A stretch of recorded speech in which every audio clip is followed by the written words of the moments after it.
de façon beaucoup plus pratique et quotidienne, l'intégrité nous amène plus à l'esprit de transparence et de prise de part en termes des relations que nous avons avec les personnes externes.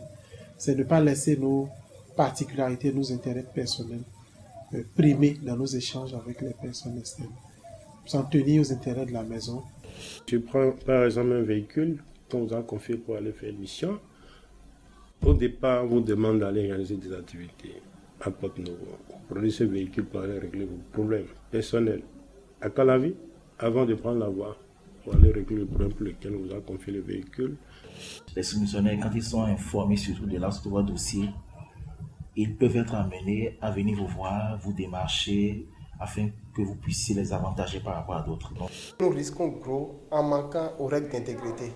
Le manque d'intégrité peut mettre en danger toute l'organisation parce que les ressources se faisant rares, les bailleurs se font de plus en plus pointilleux sur un certain nombre de points. Donc, les indélicatesses d'un individu peuvent amener toute une organisation à perdre de cofinancement, se retrouver dans des situations de remboursement de dépenses engagées, etc. C'est une question de bon sens.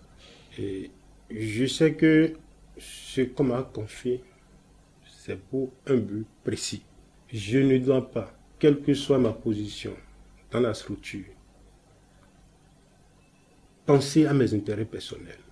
La BMS a assez de pistes pour dénoncer les cas de malversation. Je crois qu'il y a un numéro et il y a aussi le site internet où on peut balancer des mails. Et on peut aussi envoyer des courriers anonymes. Même si tu ne veux pas être reconnu, tu peux envoyer des courriers anonymes sous pli fermé que tu déposes.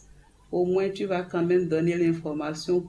Si déjà le responsable qui est à ce niveau-là, c'est que si il vous oblige à faire quelque chose, vous en tant qu'agent, vous avez la possibilité de saisir directement PSI Washington pour dénoncer donc votre patron.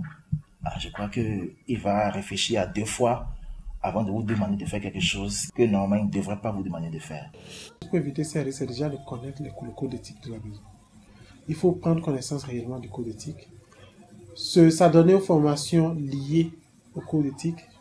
Je sais qu'il y en a sur PS University, déjà sans s'adonner. Et en plus de ça, limiter les contacts avec les facteurs de risque. Par exemple, limiter les contacts directs avec les personnes susceptibles d'influencer vos jugements.